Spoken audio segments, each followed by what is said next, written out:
Minerva mills versus Bharat संघ वाद 1980 का वाद था। और इस वाद के तहत सुप्रीम कोर्ट ने आर्टिकल 368 के सेगमेंट 4 और 5 को असंवैधानिक घोषित कर दिया था।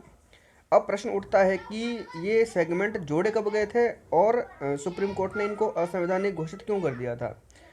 तो हम पुराने मामले पे जाते हैं, केशवानंद मामले पर।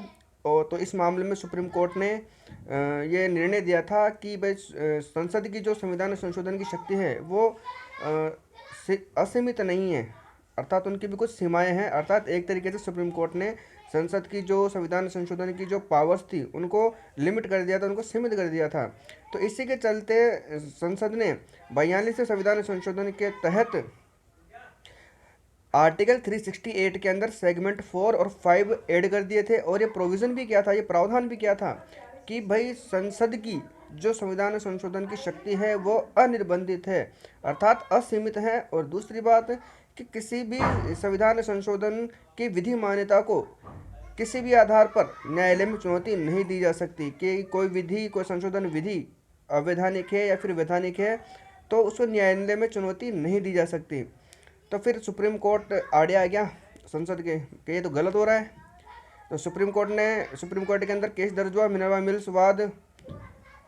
तो उसके तहत सुप्रीम कोर्ट ने ये जो आर्टिकल था 368 और इसके सेगमेंट थे 4 और 5, इन दोनों को असंवैधानिक घोषित कर दिया। और कारण क्या बताया कि ये जो सेगमेंट हैं ये संविधान के मूलभूत ढांचे को नष्ट कर रहे हैं, ये उसके विरुद्ध हैं, ये उसका अतिक्रमण कर रहे हैं, इसलिए सेगमेंट 4 और 5 को असंवैधानिक करार दिया जाता है।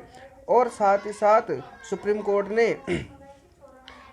ने ये भी कहा कि संसद संविधान के मूल अधिकारों सहित संविधान के किसी भी भाग में या फिर किसी भी भाग के उपबंध में संशोधन कर सकती है, लेकिन न्यायालय को भी ये अधिकार होगा कि वो उस उपबंध का जुडिशियल रिव्यू कर सकती है, न्यायिक पुनरावलोकन कर सकती है। और अगर न्यायिक पुनरावलोकन में यह पाया जाता है कि संबंधित संशोधन या फिर विधि आधारभूत ढांचे के विरुद्ध है या फिर उसको हानि पहुंचाती है तो न्यायालय उसे असंवैधानिक घोषित कर सकता है।